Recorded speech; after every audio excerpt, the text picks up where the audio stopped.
Doctor Pablo, Sí, hola, hola, muy buenas. entonces empezamos a grabar en este momento y vuelvo a solicitar el muteo de los micrófonos a los asistentes. El tema de hoy es cerebro frágil y extremo.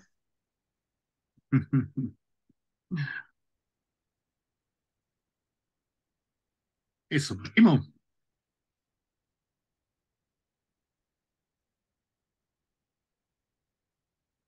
Doctor, ¿puede comenzar? Ya, súper. Bueno, buenas tardes a todos. Espero que a esta hora no estén muy cansados. Vamos a tratar de hacer una conversación más que una clase muy formal. Sería ideal, aunque es difícil siempre y se pone muy tímida la audiencia en estos temas. Eh, fíjense, cerebro frágil y cerebro extremo. Efectivamente tenemos grupos de pacientes muy extremos, sobre todo en sus edades, que hoy día están siendo enfrentados frecuentemente a anestesia.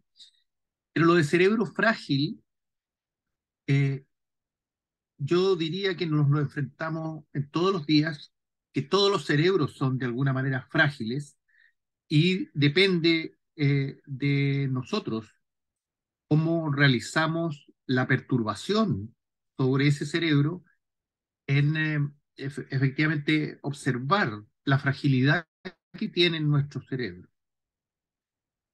aún normales. ¿Mm? Vamos a partir por los chicos y preguntándonos primero qué es lo diferente de la anestesia en el paciente anciano y en los recién nacidos. Eh, ustedes probablemente ya han tenido oportunidad de anestesiar o acompañar a sus docentes para dar niños pequeños o pacientes muy ancianos. Y el problema, por lo menos en esas dos grandes poblaciones, eh, es que por ahora el diagnóstico de riesgo es más bien asociativo y no del conocimiento neurofuncional. En el caso de los adultos, esto incluye los test cognitivos en los pacientes ancianos, que no podemos hacer, por supuesto, en los niños, donde otros test de diagnóstico de riesgo, por ejemplo, evaluaciones electroencefalográficas u otras, tampoco son realmente útiles para poder diagnosticar el grado de fragilidad de estos cerebros. Además, desde el punto de vista de la farmacología, tenemos modelos que son muy poco finos, llamémoslo así elegantemente, porque los datos son muy difíciles de obtener en estas poblaciones complejas, eh, tanto para pasar comités de ética como para diseñar estudios que homogenicen una práctica cotidiana. Lo habitual es compararla simplemente con la práctica común y qué problema nos encontramos. Estamos recién en esa fase y no diseñando modelos de administración y de monitoreo que efectivamente nos digan cómo hay que anestesiar a estos pacientes. Los índices electroencefalográficos, que son los mayoritariamente usados y que solo recién los últimos años están siendo cambiados por los espectrogramas, los índices no incorporan covariables de edad, ni menos representan el fenómeno informático, son un numerito global, esto que nos muestra algo que no terminamos de entender, qué es lo que es esta actividad electroencefalográfica que nos reflejan los índices.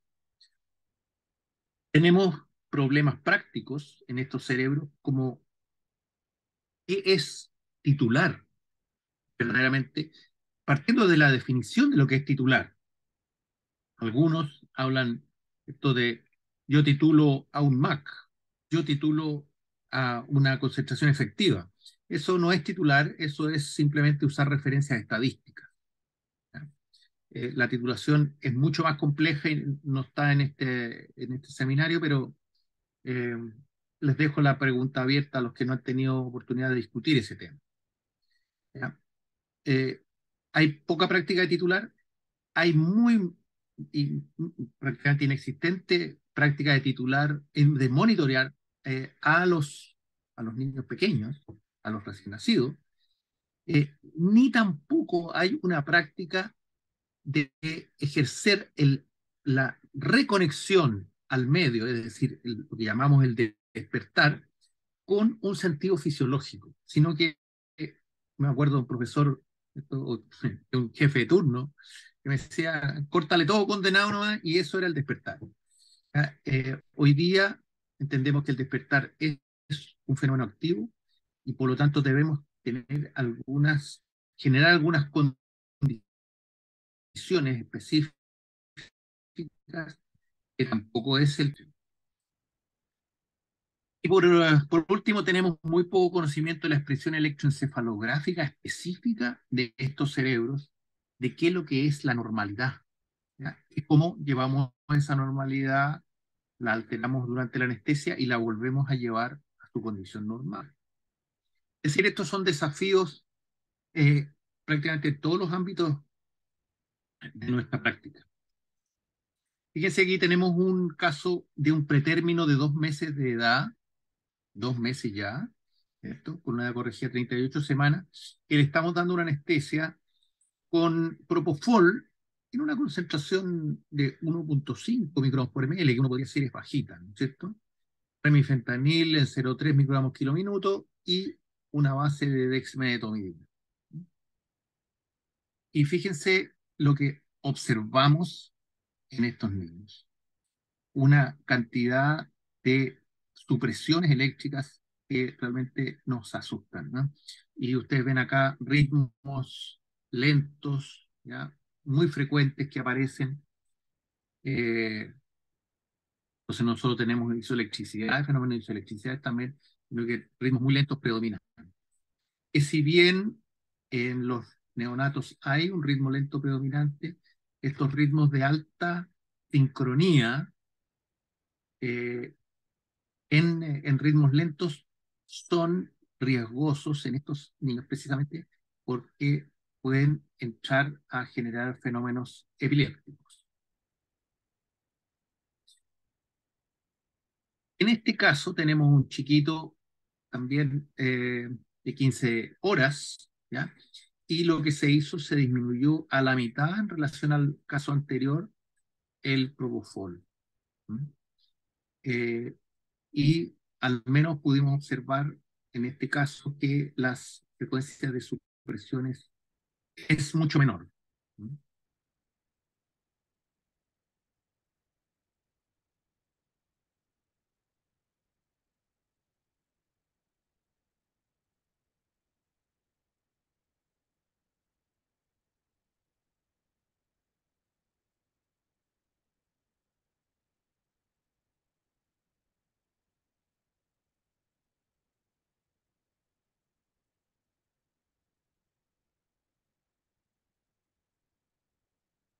Debemos sí hacer la consideración de que la supresión eléctrica, la burst suppression específicamente, no son siempre causadas por fenómenos de sobredosis. Existen otros fenómenos como la hipotermia o como otras alteraciones metabólicas que están asociadas a ellas, pero indudablemente que no durante la fase de la inducción, ¿ah? Sino que en el mantenimiento mismo de las anestesias. Entonces, de todas maneras, ahí hay algo abierto a discutir, ¿ya? Pero la discusión en los niños se viene dando desde hace tiempo ya, dado que, por ejemplo, la exposición de ketamina con propofol, o propofol solo, o tiopental solo, alta dosis de propofol, estudiados en ratitas recién nacidas, muestran que esta etapa crítica del desarrollo potenciaría la muerte celular, neuronal, y por lo tanto resultando en un déficit funcional a futuro. Se ha estudiado ya hace muchos años también las distintas opciones que generan toxicidad, radicales libres, supresión de neurogénesis, supresión de la sinaptogénesis o activación apoptótica, etcétera, que serían los causales de esto. Y eso llegó entonces a generar muchos estudios, como por ejemplo este, que mostró que en estudios de larga data, fíjense, muchos años, este estudio entre el 96 y el 2000, vuelve a estudiar lo que se había estudiado el año 86 y muestra que en cirugías y anestesias generales múltiples aumentaría la alteración del aprendizaje y el ADHD en menores de 3 años. Y que, a pesar del monitoreo y las nuevas drogas, no habría cambiado este resultado. Esto es del 2017, o sea, bastante reciente. Y la FDA en Estados Unidos saca un warning nuevamente para el uso de anestesia general en niños pequeños o en niños intrauterinos, la cirugía intrauterina, a lo que la ASA responde que en realidad los datos por ahora solo indicarían, de nuevo, esto que en cirugías de más de 3 horas o en cirugías repetidas, tendríamos demostración de algunas alteraciones del rendimiento a largo plazo.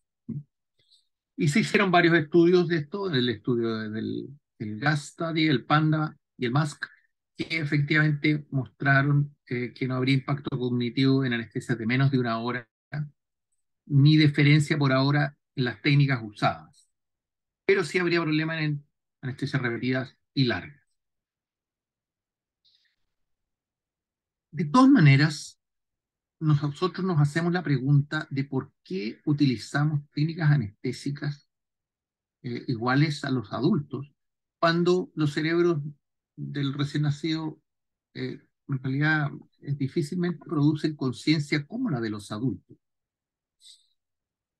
En realidad no la producen, ya, tanto porque los circuitos y los tractos son inmaduros y los bancos de memoria están vacíos, entre otras causales. Entonces, la conceptualización de usar lo mismo que el adulto, para mí simplemente viene porque se sigue usando el MAC como referencia y el MAC específico de inmovilidad. No estamos hablando del MAC Awake en estos niños, sino que en estos niños queremos que no se muevan y por eso usamos simplemente, esencialmente, anestesia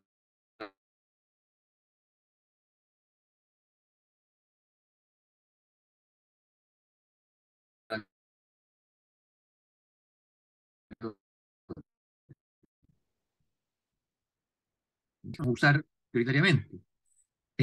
Ya lo dijimos, en los neonatos probablemente nadie titula de forma fina, ni menos usa electroencefalografía. ¿Ya? ¿Cuáles serían los objetivos clínicos? Y electroencefalográficos tampoco los conocemos. ¿Y cuáles serían los modelos farmacocinéticos y farmacodinámicos a usar como guía referencial complementaria a la titulación?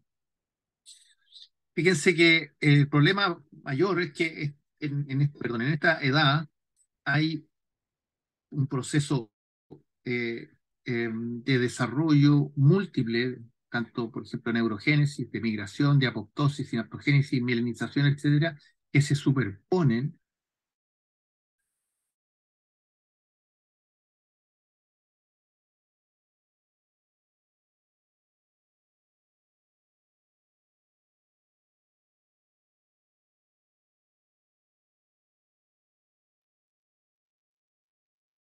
y que, por lo tanto, el crecen antes que la conexión de los circuitos corticales horizontales, ¿ya?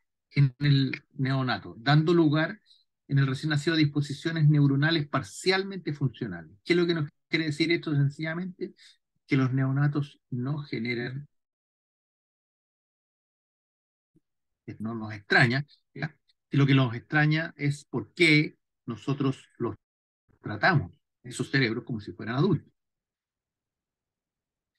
Fíjense que aquí, por ejemplo, la subplaca, en este caso, que se va generando los tractos tálamo-corticales, ¿ya? Fíjense que en un pretérmino precoz o un pretérmino tardío, ninguno de los dos las tiene terminadas, y solo en el pretérmino ya totalmente terminado, que en el fondo consideramos después de un mes esta condición.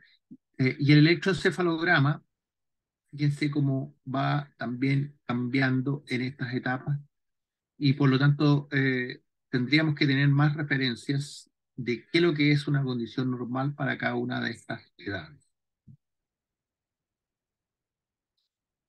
Aquí observan ustedes lo que llamamos el conectoma fetal y neonatal y ven la complejidad y, que cambia muy rápidamente. ¿Ya?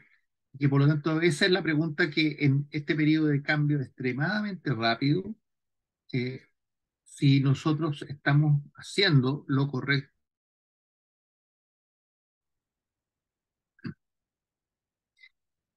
¿Qué es lo que se dice hoy día sobre el neonato y la conciencia? Que los neonatos muestran una conciencia sensorial de estímulos dolorosos.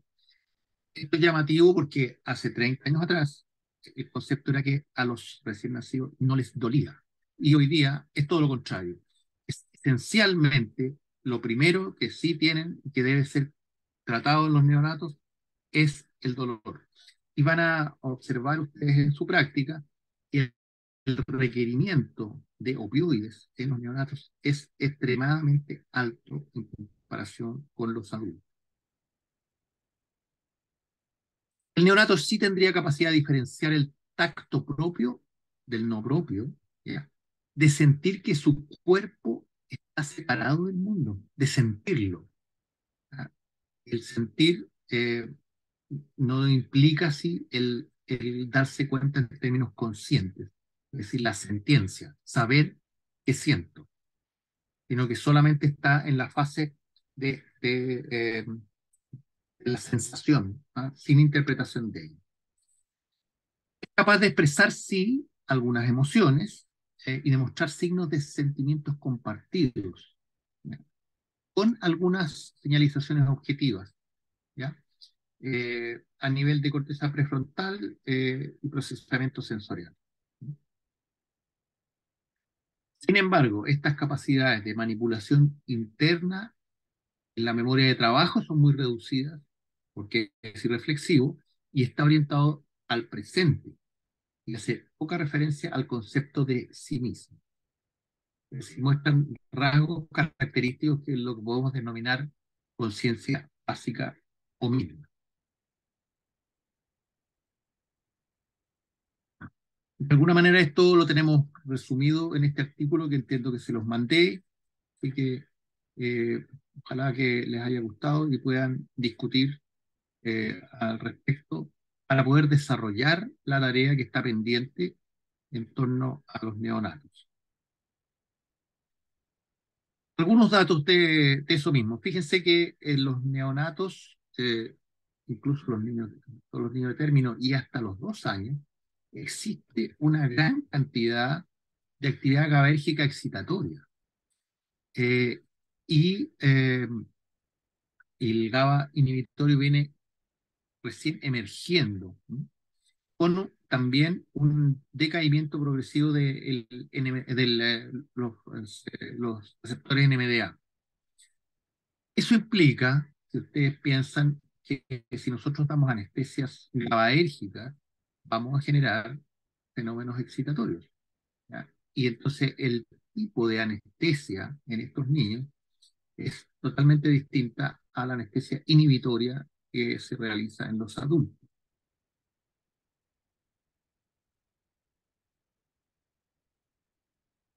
Entonces, el bloqueo GABAérgico, por ejemplo, provoca deprivación sináptica y disrupción de la migración neuronal. Eh, en este caso, estamos excitando el GABA, ¿ya? Y no entendemos qué es lo que estamos generando entonces en este fenómeno de neuroapoptosis o de sinaptogénesis de este etapa. Ya algo les mencioné, el riesgo de la actividad epiléptica asociado entonces a la presencia de GABA excitatorio. Por eso que el uso de propofol o sevoflurano tendríamos que evaluar al menos, probablemente que ahí hay pocos estudios en detalle, que pueden tener comportamientos bifásicos. Y para poder encontrar entonces en las dosis adecuadas, o las concentraciones adecuadas para mantener estable el cerebro, tenemos que definir qué es la condición normal de uno de estos cerebros en condición anestesiada o al menos de condición de sueño. Lo que sí sabemos en términos muy generales es que la actividad eléctrica, fíjense, mm, eh, aumenta a medida que los pacientes son más jóvenes, pero disminuye precisamente en el neonato. Entonces el neonato está bajo, tiene una predominancia más bien de actividad delta y empieza progresivamente a aparecer una actividad, en este caso, este es un espectrograma, un Fourier, que es un corto en la foto, ¿cierto? Donde tenemos las bandas alfa de 10 Hz predominante y las bandas delta como los dos pics grandes que ustedes deben haber visto, por lo menos en la práctica de los que usan el electroencefalograma, cuando el paciente está bien dormido, ¿ya? Pero en los niños pequeños, fíjense cómo el pic en 10 Hz, es decir, la banda alfa, está muy deprimido en los menores de 3 meses y hay un poquito de mayor actividad global a los 4 o 6 meses, ¿ya? Dominando siempre una actividad delta, ¿ya? Pero habiendo, en términos generales, en los menores de 3 meses, un poder total disminuido, que va aumentando y va a aumentar muy rápido a través de los meses. Vamos a ver algunas de estas características. Entonces los cerebros muy inmaduros están en una dinámica evolutiva muy rápida y fíjense cómo cambia. Estos son espectrogramas de distintas zonas del cerebro de 0 a 3 meses o de 4 a 6 meses. Fíjense lo diferente que es en 3 meses cómo se activa este cerebro y cambia totalmente. En, en presencia, en este caso, de sevoflurana. Entonces, el cerebro neonatológico es un cerebro electroencefalográficamente discontinuo, tendiente, de menor poder, ¿ya? Eh, que tiene frecuentes ráfagas intermitentes, por lo tanto, esto es razonable, está buscando conexiones, está empezando a hablar entre las neuronas para encontrar sincronías adecuadas asociadas a los distintos módulos que están madurando a nivel cortical. Estas ráfagas, que vienen de vez en cuando, se llaman actividad espontánea transitoria, ¿ya? Que van desapareciendo, y se originan en la zona de la subplaca, que ya vimos un dibujito, ¿ya? Y que al madurar, el electroencefalograma se va haciendo más continuo, van desapareciendo la actividad transitoria, espontánea, ¿ya? Y la actividad de un niño término es ya bastante continuo durante la vigilia y el sueño activo. Se asume que esta actividad espontánea transitoria corresponde a lo que se llama a cableados cerebrales, cuando está creciendo y es muy rápida, eh, porque cambia, como ya ven, en pocos meses. Ahora, ¿qué es lo que se ve en el espectrograma en los niños pequeños? Fíjense que a diferencia de los niños ya de 5 meses, donde tienen actividad alfa, 4 o 5 meses tienen actividad alfa muy establecida, ¿ya? En los pequeños de 1, 2 y 3 meses, eh, prácticamente no se distingue una actividad alfa, ¿ya? Y básicamente hay oscilaciones en teta y alfa, ah, eh, eh, que son las predominantes.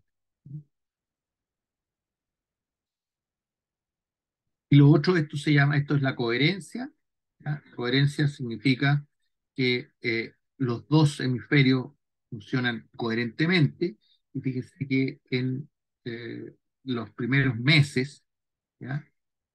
Eh, la coherencia prácticamente no existe y se va instalando progresivamente. Esta es la banda de coherencia en alfa, ¿ya? en los niños progresivamente con el crecimiento. De todas maneras, fíjense que la existencia de la isoelectricidad en niños pequeños, anestesia general, no es despreciable, y esto muestran, por ejemplo, este estudio en niños de 0 a 37 meses, muestran que hay eventos de isoelectricidad de hasta un 63%, ¿no? Llegando hasta el 76%, en promedio 63%. Eh, lo que podría sí explicar entonces eh, parte de los fenómenos que generamos nosotros con la anestesia, alterando los ritmos normales. Se ha pensado en la opción de hacer anestesias en base subcortical eh, para no tocar el córtex, ¿ya? Y esto, eh, si bien no, el uso, por ejemplo, de dexmedetomidina no está aprobado formalmente en la FDA, podría explicarse dado que los neonatos intrauterinos tienen una actividad del locus ceruleus inhibido, ¿ya? Y que se activa el locus ceruleus en el paso del canal del parto, ¿ya? Donde aumentaría entonces la norepinefrina, la recaptación de norepinefrina como una actividad amplificadora, generando entonces una estimulación, la excitación y la vigilia en los niños. Eh, Además, la neuroapoptosis basal se ha visto que aumenta eh, con la exposición al isoflurano, eh, pero que esto no habría sido así con la exposición de dexmedetomidina en ratitas pequeñas, estos neonatos. Y lo otro que el electroencefalograma con la dexmedetomidina mostraría que habría poco efecto cortical, ¿ya? Y que el efecto sería solamente indirecto, ¿ya? Eh, Dado al efecto de dexmedetomidina como tal. Entonces queda abierto la opción entonces de dexmedetomidina con dosis importantes de opioide en los neonatos, sobre todo en los neonatos que pensamos que están expuestos a condiciones de patología, especialmente riesgosas para su, eh, su maduración. Fíjense que este estudio es interesante. En pretérminos y neonatos nos muestra que entonces a niños pequeños, menos de 36 semanas incluso, eh, se utilizó escalando dosis de dexmedetomidina y encontraron que un grupo muy pequeño tendría en la evaluación de dolor, agitación y sedación, eh, y requeriría más dosis. Ellos se quedaron cortos en un grupo pequeño de pacientes, pero en la mayoría funcionó relativamente bien, y en algunos necesitaron esencialmente más analgesia, es decir, la dexmedetomidina se queda corta en el plano de la analgesia, ¿ya? Pero sí podría entonces ser útil como complemento en el fenómeno, llamémoslo, de contener la experiencia cognitiva al medio, que sabemos que de todas maneras es alterada. Ellos recomiendan la dexmedetomidina al final como uso, eh, y lo único que llama la atención es que el clearance es menor, con una vida media de eliminación algo más larga que en los adultos, cosa que estaba demostrada ya por Brian Anderson y Ignacio Cortines de la Universidad Católica, que muestran que efectivamente el clearance es mucho menor en los neonatos, la dexmedetomidina, que en los pacientes adultos, ¿ya? Que va madurando el clearance para dexmedetomidina, pero dado los volúmenes de distribución de estos niños, las dosis de carga o de mantención no son significativamente diferentes a los demás niños ni a los adultos. Eh, Hoy día sí hay alguna discusión sobre las dosis de carga en estos niños porque sobre todo las dosis de carga de metonina producen bastante bradicardia y los niños pequeños son muy dependientes de la frecuencia cardíaca para mantener su presión arterial, entonces no se está recomendando usar dosis, sino que una perfusión un poco más rápida, podemos decir, pero que entonces para evitar las bradicardias en estos chicos. Lo que yo les manifesté era sobre el tema de que los cerebros son todos frágiles. Se evidencia, por ejemplo, en esto aquí, donde observamos que los niños pequeños de 1 a 18 años, no tan pequeños, ¿ya? Fueron evaluados con el monitor Setline, el index del monitor Setline, y mostraron en la inducción, eh, vamos a decir, 20% de fenómenos de supresión. Es decir, estos niños fueron probablemente sobredosificados y se muestra que la práctica clínica no es fina, sino que es bastante burda aún en todo tipo de niños que los hacemos exponer innecesariamente a fenómenos de supresión. Quiero mostrarle, por ejemplo, además, nuestro desconocimiento en la anestesia pediátrica en general. Este es un niño de 5 años que fue puesto una cirugía, una fimosis, con una inducción de sevoflurano al 4%, y al momento en que tenía una fracción expirada de 2,4 pierde la conciencia, que es en este momento, ¿ya? Y ese todavía el índice estaba muy alto, pero entra en una dramática actividad delta, ¿ya? Y cae el índice muy rápido, ¿ya? Fíjense que no aparece ninguna banda alfa aquí, siendo ya un niño de 5 años, ¿ya? Y aparece este fenómeno. Entonces cae el índice. Este es el punto en que los niños, probablemente en el estudio que les acabo de mostrar, deben haberle dado más gas todavía, ¿no? Esto es una fracción expirada, que también tenemos la duda de cuán creíble es, pero eso es la referencia que usamos, ¿ya? Y luego nos bajamos a 1,7%, ¿ya? Y ahí apareció esta figura, donde sí tenemos una banda alfa, el niño recuperó su actividad, su CEF, ¿ya? Y se mantuvo bastante bien, ¿ya? Con una bonita aquí oscilación en delta spindle, ¿ya? Pero al despertar el niño, fíjense que desaparece la banda alfa cuando cortamos el sevoflurano y aparecen ritmos muy extraños, ¿ah? Ritmos lentos, sí, ¿ya? Eh, Sin banda alfa, de nuevo como que vuelve a delta, pero entra y sale en estos ritmos en teta, y progresivamente después se reconecta el niño, ¿ya? Este fenómeno probablemente es parte de lo que está descrito para el fenómeno de la agitación, el despertar con cefalorano, y que recién estamos entonces encontrando algunas razones para poder explicárnosla. Eh, Aquí tenemos al revés un niño con anestesia intravenosa, con propofol remifentanil. Fíjense que se va durmiendo progresivamente y establece desde el principio una banda alfa, ¿ya? Y pasa por su actividad beta, que es un poquito actividad de desinhibición, y entra en su actividad alfa durante toda la anestesia, y que este es el comportamiento cuando se va despertando muy progresivamente, muy suave, lo que también muestra clínicamente en estos niños se ve que el despertar, los niños están más sedados, más tranquilos, probablemente asociado a esta suavidad del despertar. ¿Mm?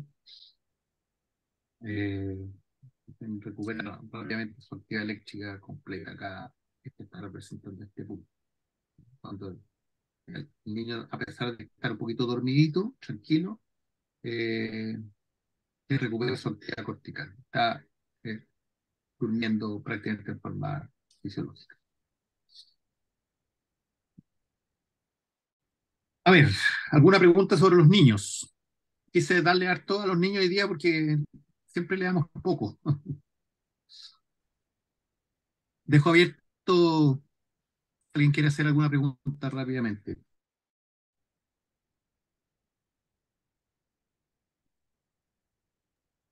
Las preguntas pueden hacerla por chat o pueden escribir, o sea, pueden activar su audio.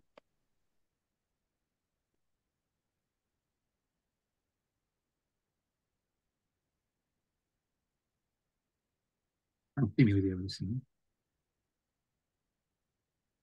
¿Alguien ha tenido alguna experiencia de monitoreo en niños pequeños, neonatos? ¿Monitoreo electroencefalográfico?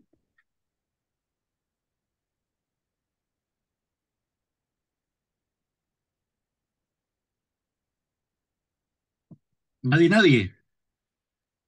Nadie, nadie. ¿Qué dice la coordinadora al respecto? O sea, no hay preguntas en el chat y ninguno ha levantado la mano. Sí, hay una. Ah, de Cristian Muñiz.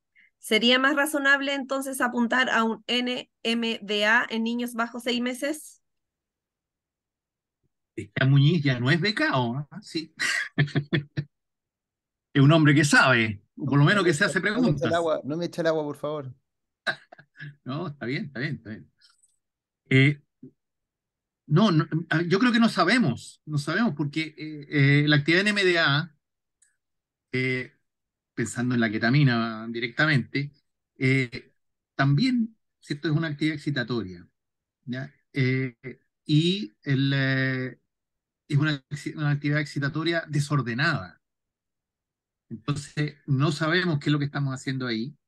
Yo creo que, de todas maneras, hoy día el uso de ketamina como analgésico, ¿ya? No pensando en anestésico, podría sí tener algún rol interesante. Bueno, de hecho, creo que la experiencia de los usiólogos pediátricos lo usan frecuentemente porque tienen un terror al síndrome metabólico propofol. Entonces usan midazolam con ketamina. Eh,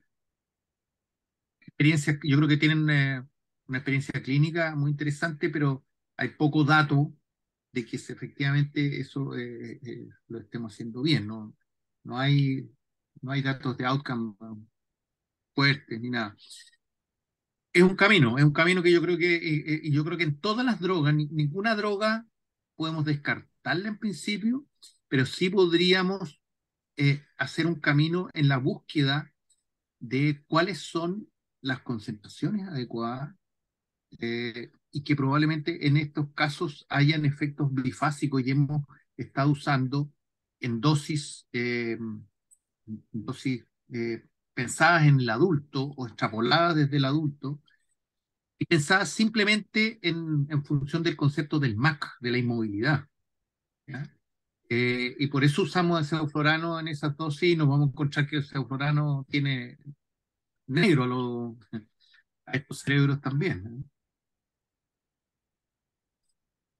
Yo por ahora nuestra experiencia que estamos haciendo es efectivamente los neonatos usar dexmedetomidina con revifentanil haciendo la salvedad siempre de que dexmedetomidina no es una droga aprobada, bueno, prácticamente ninguna droga es formalmente aprobada hoy día para neonatos, ah, con concentraciones ultra bajitas de propofol, eh, porque probablemente esas dosis ultra bajitas sí serían útiles ya, para evitar estos ritmos anormales. La inducción de sevoflurano que hace la pregunta Adri, ¿sí? ¿Quién está preguntando ahí? La inducción de sevoflurano, el problema que tenemos es cómo titulamos. Eh, y normalmente sobredosificamos porque es muy difícil el manejo de cebar el circuito y tener una concentración estable para poder decir, esta es la concentración que realmente necesita este niño. ¿Ah? Hay que manejar mucho los flujos, hay que contamina mucho además al ambiente de pabellón. Entonces, eh, hoy día es muy difícil y habría que diseñar algunas fórmulas para la inducción inhalatoria con los niños para ser más fino en encontrar concentraciones adecuadas. Eh, Vanessa nos dice que cuesta mucho encontrar monitores pediátricos y no están familiarizados, así exactamente eso es cierto. Eh, Creo que hoy día estamos haciendo algunas cosas, estamos haciendo algunos estudios. Hay interés, especialmente hoy día con la doctora Epulev, a cargo de la Sociedad de Anestesia, tiene especial interés en fomentar el conocimiento en esta área. Así que esperemos que eso vaya cambiando. Ok, muy bien. Seguimos entonces, vamos a tratar de pasar eh, a los viejitos. Eh, Hay mucho que tratar, trataré de ser breve con lo difícil que es esto. Bueno, fíjense que vamos a ver una película, ojalá, eh, creo que no es muy larga. Bueno, este es un paciente, una paciente de 94 años para una sedación de cirugía oral, ¿ya? Y quiero que el desafío son la edad y lo ambulatorio de esta cirugía y cómo podemos enfrentar una titulación en este tipo de cirugía que están siendo cada vez más frecuentes, ¿no?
Bueno, vamos a tratar, era mostrarle efectivamente cómo estos enfermos son altamente frágiles y tenemos que darnos el tiempo para titularlos. eh, Así que pero es posible hacer todas estas cosas en este paciente. ¿Mm? El cerebro anciano es un cerebro también muy particular porque, como ustedes saben, tiene menos actividad intrínseca de la corteza. ¿Ya? Hay generalmente déficit en la funcionalidad de las redes, hay un déficit en los mecanismos de reconexión al medio una vez que están dormidos, y es mucho más dependiente de la alimentación nocioceptiva, ¿ya? Porque también tienen problemas de déficit de la conexión hacia el medio ambiente, al tener déficit en sus órganos sensoriales, en sus cortezas sensoriales, todos. Y además tiene una mayor inercia del sueño y por lo tanto también reflejada en anestesia. Eso, por eso los viejitos se demoran más en despertarse, ¿no? Se habla de que los viejitos, fíjense que van perdiendo horas de sueño REM a través de los años, y eso es una forma indirecta de reflejar cómo estos cerebros pierden actividad cortical intrínseca. En esta fase de sueño REM de actividad cortical disminuye francamente en la vejez.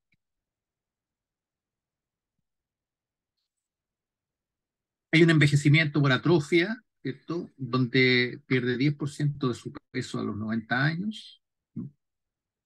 Hay pérdida de conectoma y por lo tanto, al perder celularidad, hay una pérdida de la señal del electroencefalograma porque se distancia de la calota. Entonces, hay dos factores. Uno, la pérdida de celularidad propiamente tal, más la distancia de la calota, que implica que es más difícil tomar buenas señales en estos pacientes. En términos generales, entonces tenemos pérdida de volumen, pérdida de volumen en las regiones sensoriales y motoras, en el hipocampo, muy importante para las zonas de memoria. Hay mayor influencia por pérdida glial y sináptica, y las alteraciones de memoria tienen en el electroencefalograma un reflejo con una disminución de la amplitud de ritmo alfa con un aumento de la amplitud de delta, y déficit específicos en neurotransmisores colinérgicos, ¿ya? Aunque también de adrenérgicos y serotoninérgicos y glutamato, que están reflejados en los fenómenos, en el crecimiento del despertar. Los colines están relacionados a las capacidades de integración de la actividad informática. Entonces hay reducción del tamaño y alteraciones de la funcionalidad, centrada esencialmente en el que nos interesa a nosotros, en las alteraciones colinérgicas, porque nuestras drogas esencialmente afectan este tipo de neurotransmisores. Pero también hay disminución de la actividad noradrenérgica, ¿ya? Que es esencialmente, y aquí está, juega un cierto rol el locus coeruleus también, al disminuir la actividad noradrenérgica, disminuye la capacidad de amplificación de señales.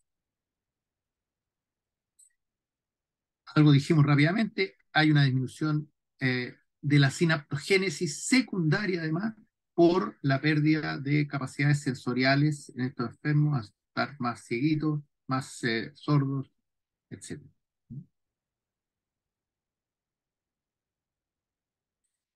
¿Qué implica entonces, en términos globales? Menor sinaptogénesis, menor neurogénesis, debilitación de tractos y reducción del input cortical periférico. Por lo tanto, implica que hay menor capacidad de binding, de unir la información, ¿ah? En la actividad cortical. Y eso en lo que llama Tononi la teoría de integración de la información, llama que estos pacientes tienen menos capacidad integrativa, es decir, tienen menos phi. La conectividad es central en este punto, ¿ya? Y se muestra en este estudio, por ejemplo, que la conectividad está disminuida en las redes que soportan especialmente las funciones cognitivas, porque tienen menor modularidad y tienen menor eficiencia local.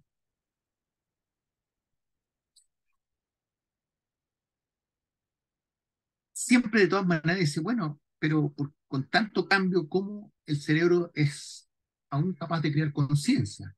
Bueno, porque el fenómeno de la conciencia es informáticamente un fenómeno muy pequeño. ¿Ah? Eh, la gran mayoría de nuestra actividad es subconsciente. Y el córtex envejecido tiene una menor actividad intrínseca, como ya vimos, y que es más dependiente de la activación permanente, y por eso que los viejitos, eh, si ustedes le ponen una anestesia espinal, van a ver que ya tienden a sedarse, incluso a quedarse dormidos algunos de ellos, lo que muestra que son altamente dependientes entonces de los fenómenos proprioceptivos y nociceptivos. Eso genera entonces, en general, toda esta disminución, un deterioro progresivo del rendimiento con una respuesta inercial aumentada en todo. Nos ponemos más lentos para todo, para reaccionar. Y por eso que en la anestesia se explica también ese mismo fenómeno. ¿Hay un punto de quiebre? Sí, también, ¿ya? Pero el cerebro lucha siempre por hacer emerger siempre una lucecita de la conciencia, y ese es el desafío nuestro con el cual nos enfrentamos. El gran susto es el delirio y las alteraciones cognitivas postoperatorias, ¿ya? Y en estos cerebros ya dijimos las dificultades, las dijimos arriba ya, cuáles son los grandes problemas para enfrentar estos cerebros. Tenemos muy pocos datos, ¿ya? Y nuestra práctica además es poco asociada a precisamente no tener datos, no que utilizamos simplemente datos referenciales de pacientes adultos sanos, jóvenes.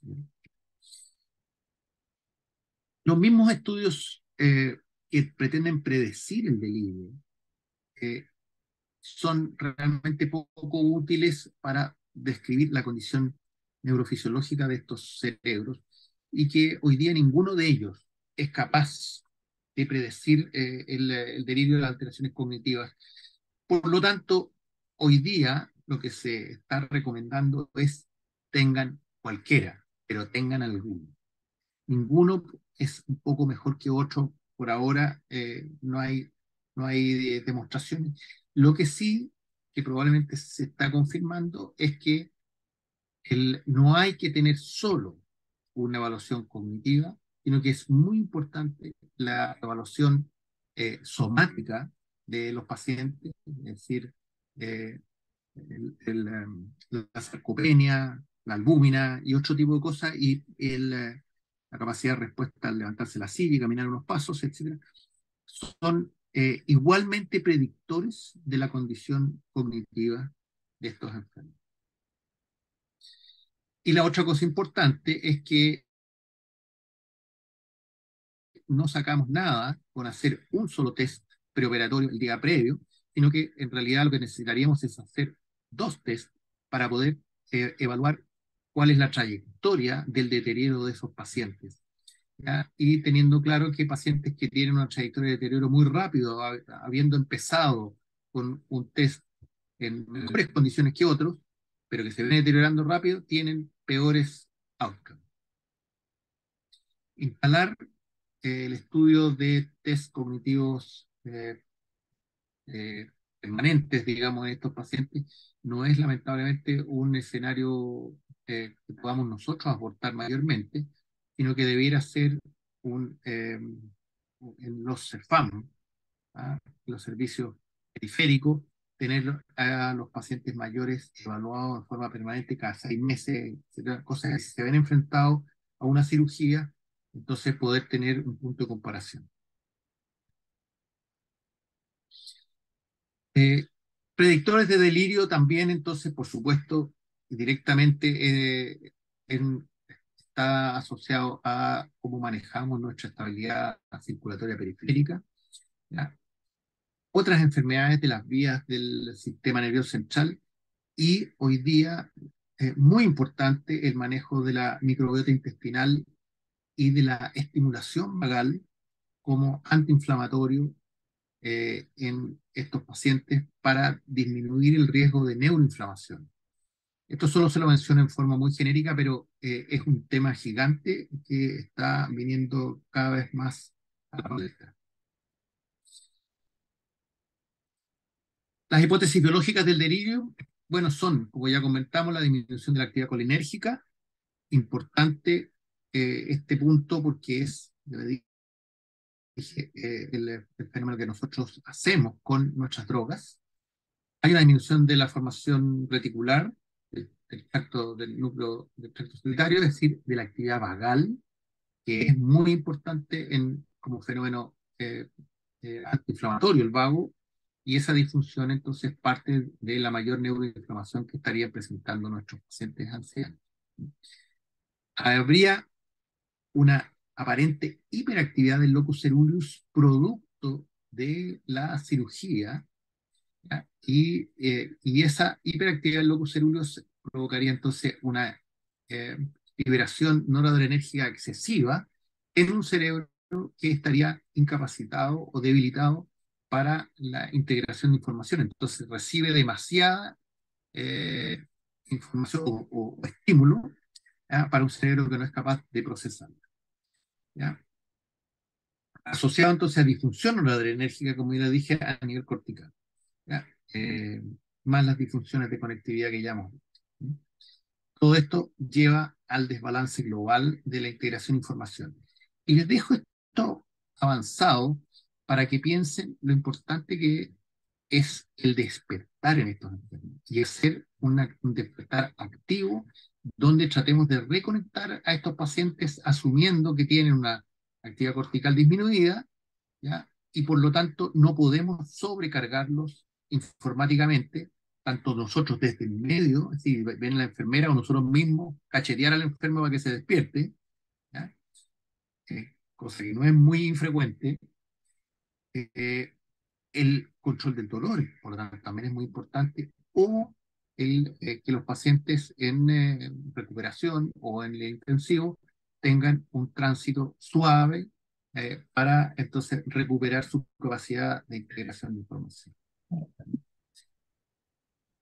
Eh, Hay algunas características específicas que podrían ayudarnos a diagnosticar el, eh, el paciente potencialmente que van a hacer delirium, pero lo que les quiero mostrar es que el delirium tiene algunas características específicas ya en banda alfa y banda beta y se define esencialmente como un síndrome de desconexión, lo que está en línea con lo que les acabo de manifestar.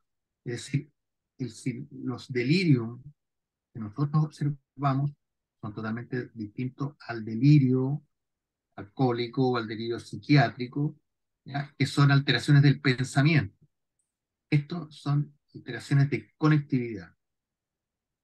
Soltar y dejar ir. Este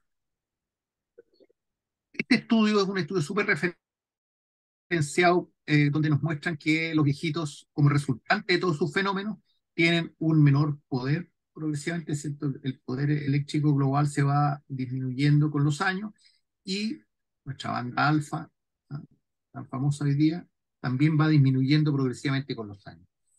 Este trabajo, que es muy referenciado de Emery Brown y Bourdon, tiene además, nos muestra que estos pacientes, fíjense que no son muchos pacientes, 8 pacientes con propofol, 12 pacientes con sevoflurano mayores, ¿ya? Eh, Fueron hechos con esta mezcla, ¿ya? Midazolam en los pacientes mayores, con dosis de propofol que al menos oscilan en los 82 miligramos, no, 60 más o menos, entre 0,8 a 1,2 miligramos por kilo o más, 185 miligramos. Esta es la inducción. ¿Ya? 185 miligramos en los pacientes, eh, hasta los pacientes jóvenes, es mucho. Y qué otra cosa importante, fíjense que aquí esto que nos muestra es la frecuencia de burst suppression progresiva a través de los años.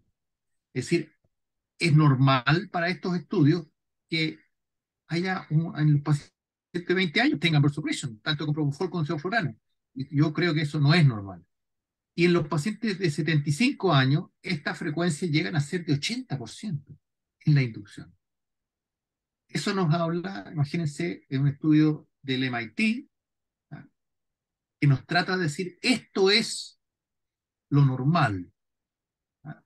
Y yo creo que esto no es lo normal. Esto es la mala práctica que nosotros hemos hecho en estos cerebros. ¿Sí?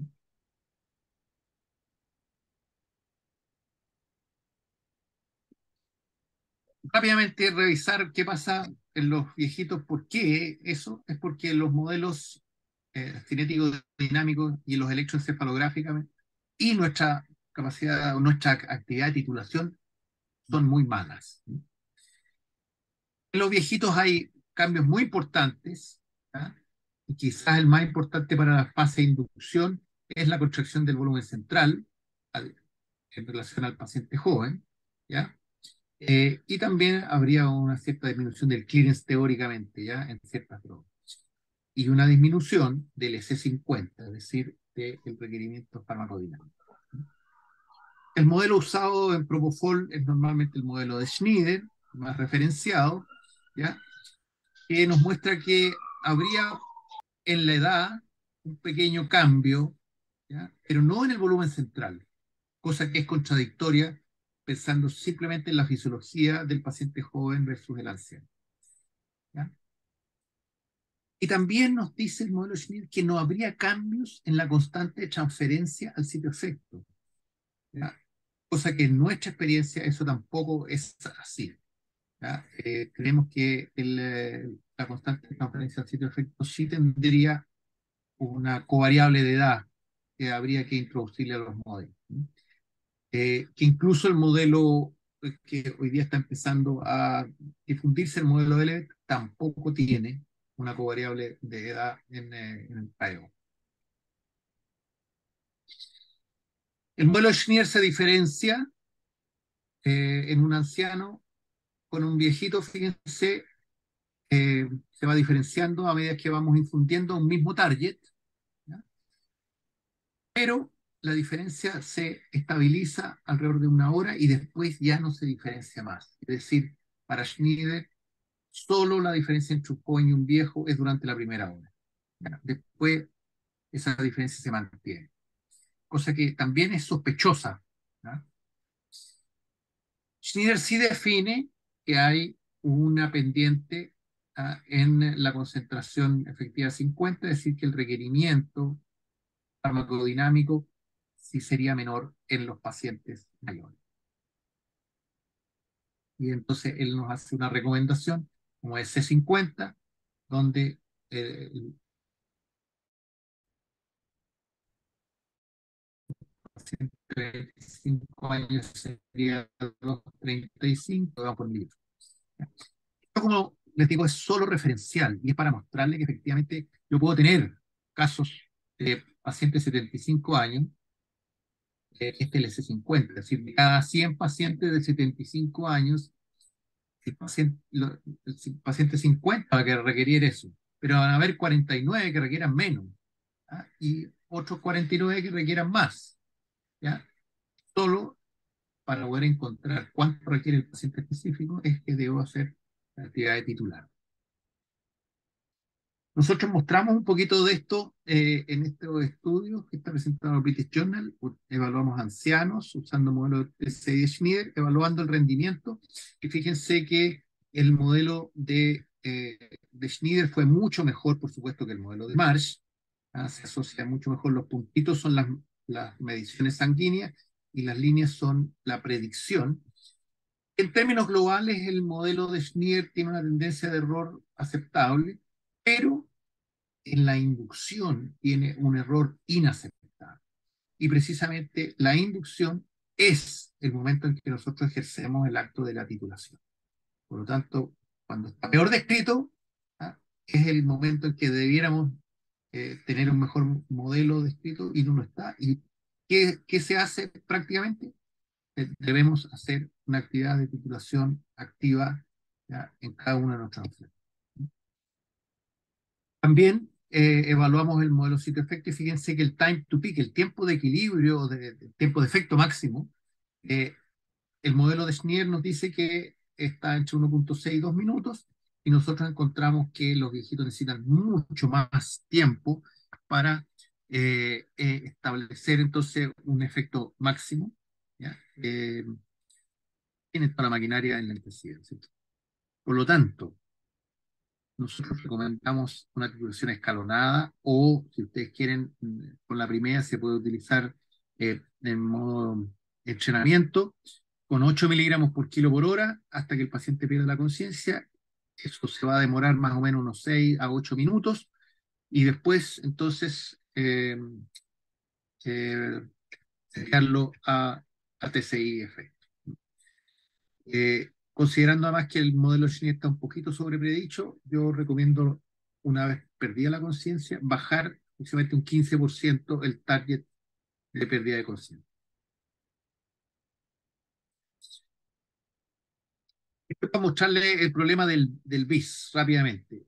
Este estudio mostró lo que llamaron la paradoja de la edad en ese momento. Hoy día ya no es muy novedoso, pero muestra que los pacientes mayores tienen valores de BIS más altos que los pacientes jóvenes para una misma condición anestésica, ¿ya?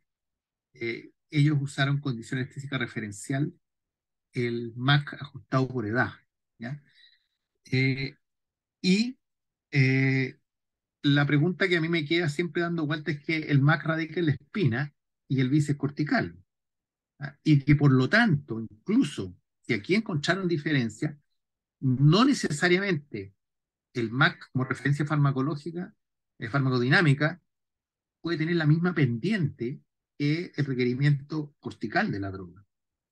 Entonces, el valor del índice también debe evaluarse en forma mucho más específica que con el MAC mismo, digamos, que podría tener un comportamiento diferente a distintas edades, en comparación con la pendiente que puede tener el BIS.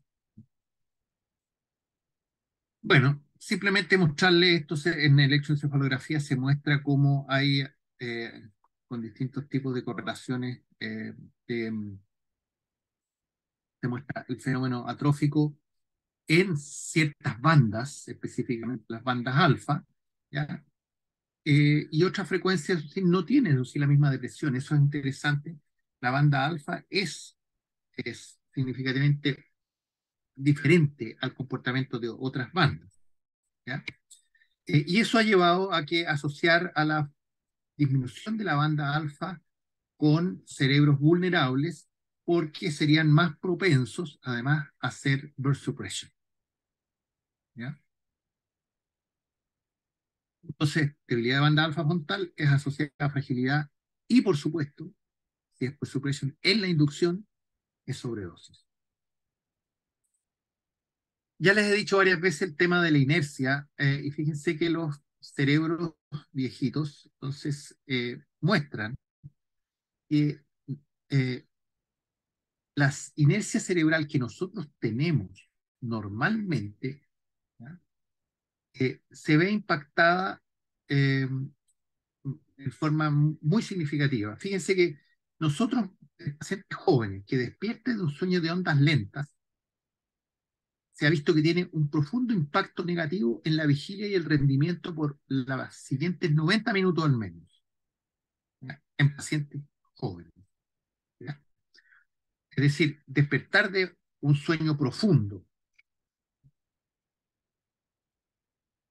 Nosotros mostramos que el fenómeno de la inercia, es decir, el despertarse a distintas concentraciones de propofol con la que nos dormimos, no estaba descrito en humanos, solo estaba descrito en ratas hidrosófilas del año 2010 por Ells.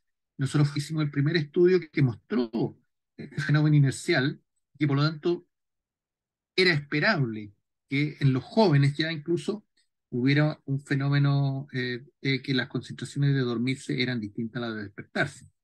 ¿Ya?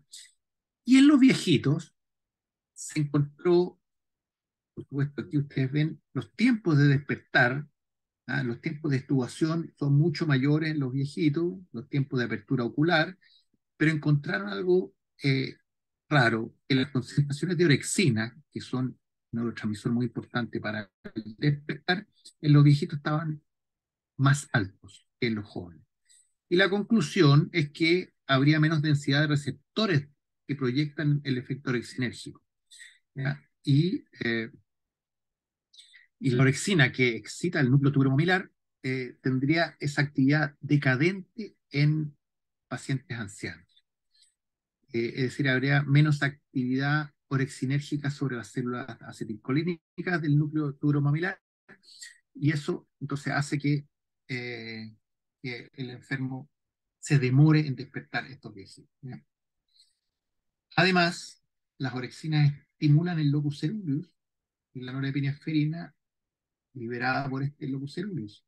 Entonces, la norepinefrina, en ese caso también, si las orexinas están presentes, si tienen mayor número, tienen menos receptores, entonces se produce menos actividad noradrenérgica por actividad del locus ceruleus.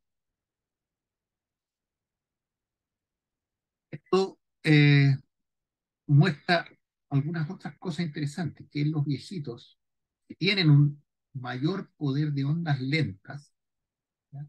Cuando estas ondas lentas, este es slow wave activity, ¿ya? Eh, el mayor poder de actividad de ondas lentas se asocia inversamente a la fragilidad. Pero lo más interesante es la saturación precoz de las ondas lentas.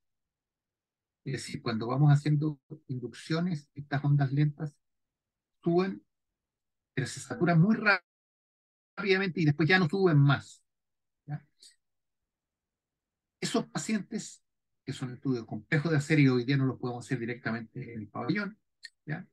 También mostrarían que cuando los cambios abruptos en esta actividad lenta, cuando caen muy rápidamente, los pacientes tendrían más riesgo de delirio y confusión.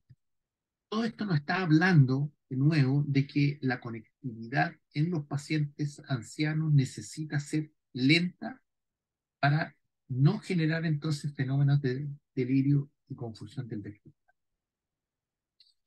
Esta discusión la tenemos en este artículo, así que los que estén interesados pueden revisarlo en Anestesia del 2019, ¿ya? Donde específicamente manifestamos que una recuperación secuencial, la conciencia, la conectividad y la capacidad de respuesta, al despertar de la anestesia, aseguraría un procesamiento cognitivo ordenado. ¿Ya? El recuperar la conciencia, luego la conectividad y luego la capacidad de respuesta es lo que nosotros hacemos en las mañanas cuando despertamos en forma fisiológica. ¿Y a qué se refiere? La recuperación de la conciencia es el sueño REM que hacemos antes de conectarnos al medio. ¿Ya? Esa es la recuperación de la conciencia original. Entonces, si tenemos un enfermo, ¿ya? No necesariamente conectado al medio, sino que conectado a su endogeneidad activa, ¿ya? A eso nos referimos con ese tipo de conciencia. Ese enfermo, luego de tener una actividad cortical activa, va a conectarse mucho mejor cuando tenga una conexión precisamente al medio o a su endogeneidad global. ¿Ya? Entonces, en la práctica clínica, esto se logra al detener primero la administración de los fármacos GABAérgicos y manteniendo bloqueo de la alimentación cortical no receptiva, con opioides, con agonista alfa 2, etcétera. Podría ser también con dosis espinales de ketamina, etcétera, etcétera. ¿No? Esto, hay pocos trabajos, pero creemos que se asocia muy bien a la fisiología del despertar. ¿ya? Y en este caso, la inercia neuronal del paciente anciano la debemos usar a nuestro favor. Este despertar más lento, nosotros mantenerlo todavía, aumentar la inercia para que el córtex tenga tiempo para recuperarse. ¿Ya? Entonces, la inercia neuronal del despertar es un instrumento útil para proteger al enfermo de la confusión aguda y nos da tiempo para que la capacidad de integración de información se recupere antes de producir la conexión al entorno. ¿Ya? Esto está mostrado en este trabajo que es bonito, donde lo que nos muestra que la emergencia del despertar, la trayectoria de la emergencia, cuando pasamos por ondas lentas, por ondas alfa, perdón, por ondas de Spindle, los pacientes, este grupo de pacientes, tienen mucho menos delirium y alteraciones cognitivas que los pacientes que pasan directamente a la conexión del medio. Entonces, en los ancianos ultrafrágiles consideré el déficit colinérgico cortical más alteraciones de redes, podríamos entonces eh, deteriorarlo con más bloqueo GABA, ¿ya? Y que podríamos entonces hacer eventualmente un bloqueo subcortical tal como lo planteamos en los neonatos, para disminuir el input y así disminuir además el uso de GABAérgicos en dosis muy masivas. ¿Ya? Hicimos nosotros un estudio al respecto donde utilizamos perfusiones de dexmedetomidina por 10 minutos y utilizamos premifentanil y propofol en TCI en microdosis, evaluado con clínica y electroencefalografía. Y les voy a mostrar básicamente este estudio, donde en pacientes muy mayores, fíjense, 74 a 82 años, los dos grupos, uno un grupo de propofol solo y un grupo con dex solo, ¿ya? Eh, Realizamos test de MOCA a los dos grupos, en los cuales no tuvieron ninguno de los dos grupos deterioro, ¿ya? Los niveles de estudio es bastante bajo, quinto básico en los dos grupos, ¿ya? Las concentraciones de propofol en el grupo de propofol solo fue 1.9 para la mantención y 0.5 para el grupo con dexmedetomidina, ¿ya? Con una variabilidad de 0.3 a 1.3, ¿ya? Y los resultados fueron los siguientes. Fíjense que este es el grupo propofol, donde esta es la inducción, vamos induciendo muy lentamente. Tienen una actividad beta importante que no aparece en el grupo de DEX porque aquí no hay propofol, sino que es puro DEX esto. ¿Ah? Hay una tendencia progresiva a aumentar en la actividad delta en el grupo de DEX. Aquí esta es el área bajo la curva que diferencia esta actividad beta de del DEX, del DEX puro, ¿ya? Y cuando los enfermos pierden la conciencia aquí en esta línea negra, fíjense cómo se diferencia, bueno, ustedes conocen muy bien, este es el alfa del propofol, ¿ya? En los pacientes mayores, y ese alfa está bastante más disminuido, que es significativo, como ven acá en el área bajo la curva. Entonces, hay diferencias en los dos grupos desde el punto de vista electroencefalográfico, ¿ya? Pero ninguno de los dos grupos hubo aparición de Bruce Suppression en ningún momento, ¿ya? En este grupo altamente titulado y en este grupo con DEX,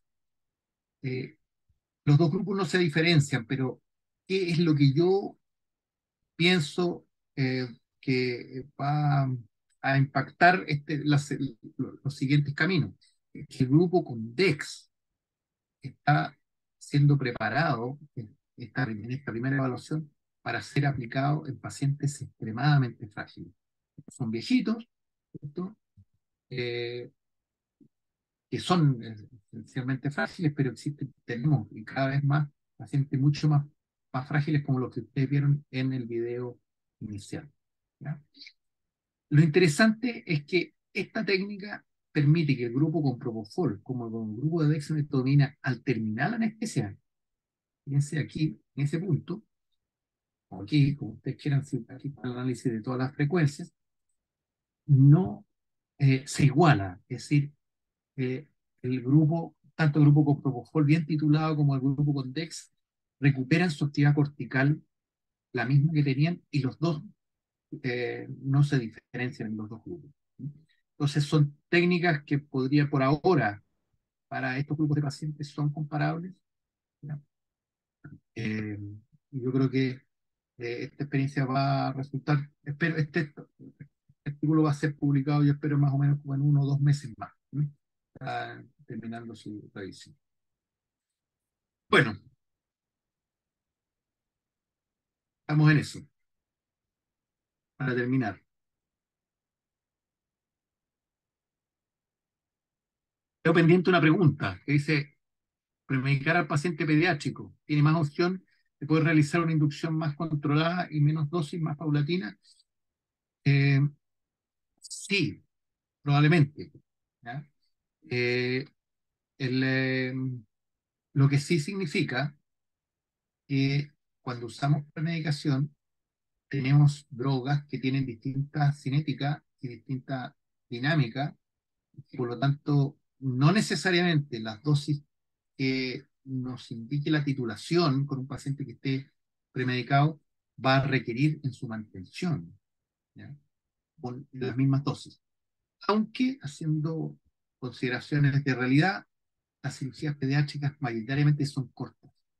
Entonces no debiera haber mucho cambio. Así que eh, si hacemos un escenario homogéneo, llamémoslo para tanto de premedicación como para la mantención, no debiéramos y vamos, por supuesto, a dar mucho mejores anestesias. Miramos con preguntas para los viejitos y nos vamos para la casa.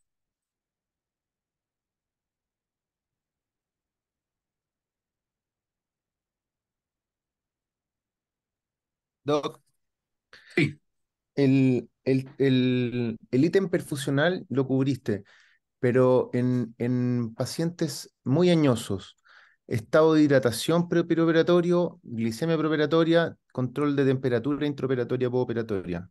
Y por último, también lo mencionaste, pero la sobreestimulación, ¿cómo describirías un despertar óptimo en un paciente frágil? ya. Sí, súper importante lo que dice Cristian. El tema metabólico, ¿ya? Eh, se evidencia súper claro en estos pacientes eh, porque a estos viejitos les baja la presión y va a empezar a hacer su presión. Y se van a dar cuenta que ese no es un problema de sobredosis.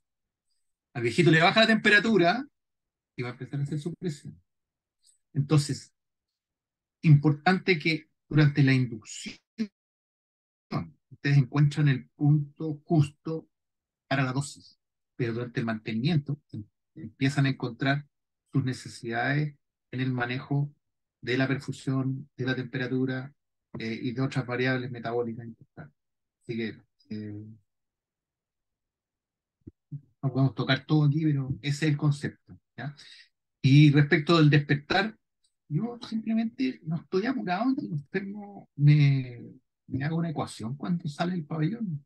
Ni siquiera estoy apurado de que me abra los ojos y me converse. Yo necesito que esté respirando, que se oxigene bien, que hemodinámicamente esté estable, esté calentito, y yo perfectamente lo puedo llevar así, ¿tá? Y a los niños chicos también, dormiditos, estables, a la sala de recuperación y les digo, no lo moleste, ¿tá? Póngale su mascarita de oxígeno, póngale sus monitores básicos que necesite ese ahí, y déjenlo que vaya despertando solito.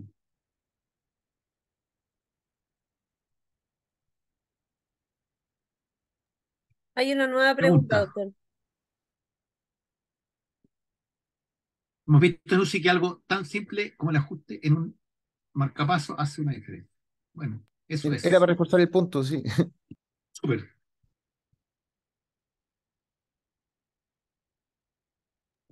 ¿Hay más preguntas?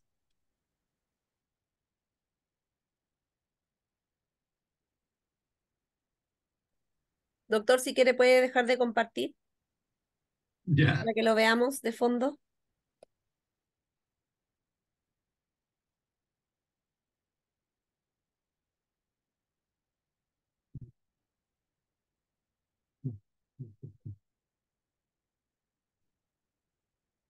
Ahí estamos. Ya.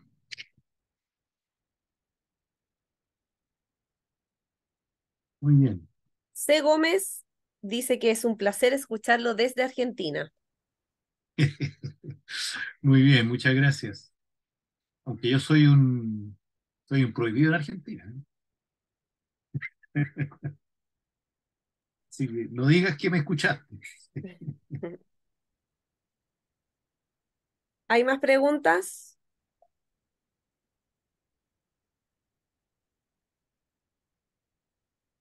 Bueno, doctor, entonces vamos a terminar este seminario de pacientes frágiles. Le vamos a dar las gracias a Fresenius Kabi, a sus especialistas, por estar conectados en esta presentación y gracias a usted por tener el placer de tenerlo en este webinar para los becados del programa. Muy bien, pues. Nos vemos en una próxima oportunidad. Dale. Si los chiquillos quieren hacer preguntas u otras cosas, igual, no sé, Lo está mi pueden mail por hacer ahí. a través del correo anestesiaudp@gmail.com o con el correo institucional o con su coordinador y me la mandan a mí. Y yo se la hago llegar, doctor, no hay problema en eso. Muy bien.